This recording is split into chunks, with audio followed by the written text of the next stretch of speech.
Hey, Sandals Church men. This weekend's message from Pastor Matt was about how to care for others. And I think for men, man, we can be all over the spectrum. Some of us are like trying to help all the time, trying to maybe even gain uh, friendship or support or people liking them through helping. And some people are like, others, like, I didn't know there was anybody else other than me. So we have kind of a wide spectrum. Pastor Matt talked about our call is to follow our mission, not our emotions. And emotions doesn't have to be emotional and that we're getting all compassionate for people. Some of it may be our emotions to not have any emotions. Just because we don't feel anything doesn't mean we don't have to care for others. God's called us to care for people. And so I love how he broke it down. He started with family. And I think for a lot of men, this is a struggle because we think that just being around and providing financially are the two things that we're required to do. And those are important, absolutely. But being present emotionally, being helpful, being involved is part of our mission. And that's our priority. Besides following and loving Jesus, man, our family comes first. And I love that Matt talked about that. And I think it's really important for us as men to know that and to do that well. I think we all have a lot of regrets in that area. We always wish we were around more, did more. And man, I hope that that's your priority. I hope that you know that your family needs you, even if they don't feel like they do or they don't say that they do. Man, the man of the house is so vital. Every study ever done, every survey, whatever, it shows how important men are in the family.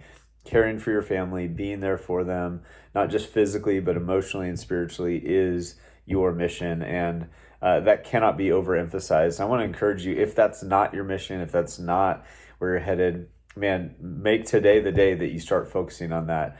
I think we get discouraged. We tell ourselves lies that they don't need me, I'm not important, whatever. It's just not true.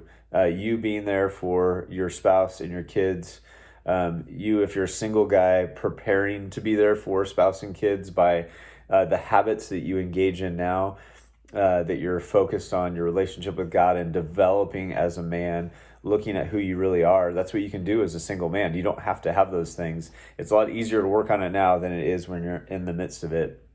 Man, our church is our mission.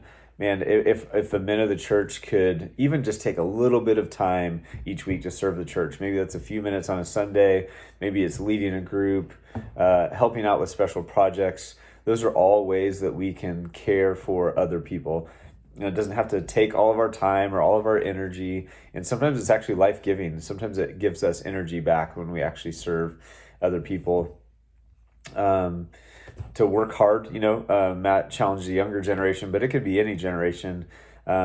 We should work hard at our jobs. The Bible says in Colossians 3 to work as for God, not for people. So we're working hard as though God was our boss directly and not just for people. And then the community around us, whether that's coaching a sports team or being a good neighbor or helping with the needs that you see around you. Those are all things that we can do as men. Those are all practical steps to care for others. We don't have to be a counselor necessarily.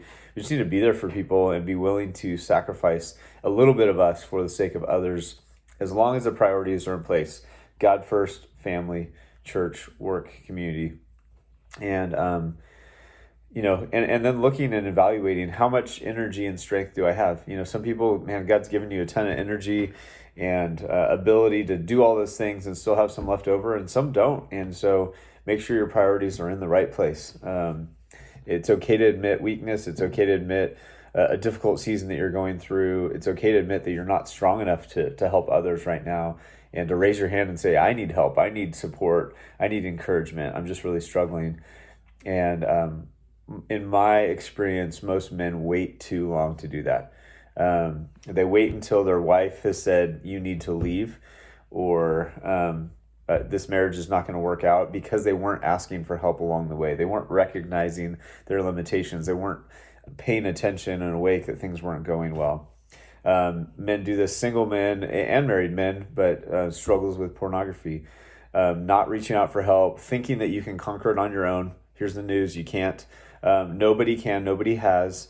It's always a community effort. We always need God. We can't be strong enough on our own. We've got to recognize our weaknesses and reach out for care. And I think that's one of the gaps for us, is being willing to raise our hands, because there's a lot of people who'd be willing to step into that gap. If someone's like, man, I'm struggling, I need help, people would be willing to do it more than just a general call like, hey, come help out at the church. There's men in your life. If you're willing to say, hey, I need help, people will step into that gap. And so I want to encourage you on whatever side, man, if you feel like you have something to give, put it out there and say, hey, I want to serve more. I want to give back. I want to lead a group. I want to do something. And if you're struggling, you got to reach out. We can't know that you're not okay. You can't say, well, nobody reached out to me. You've got to let us know. You've got to tell us you're not okay. You've got to tell us you need care. We're not mind readers. You don't want your wife to think that you should read her mind. So don't pretend that we're your mind readers. Don't expect that we're going to know how many times you've attended church or if you've been gone for a while and that we should know. Just reach out. Just know that you're loved. Know that there's people who want to be there for you, and you got to reach out and ask for that. And so, man, be aware of the people around you. Pay attention. As men, we're called to serve. That is our greatest gift. And when we get together and we serve wholeheartedly, when we give to others, man, God does tremendous, tremendous things. So hope that's encouraging to you. Reach out if you need care. Reach out if you want to care. Love you guys. Praying for you. God bless.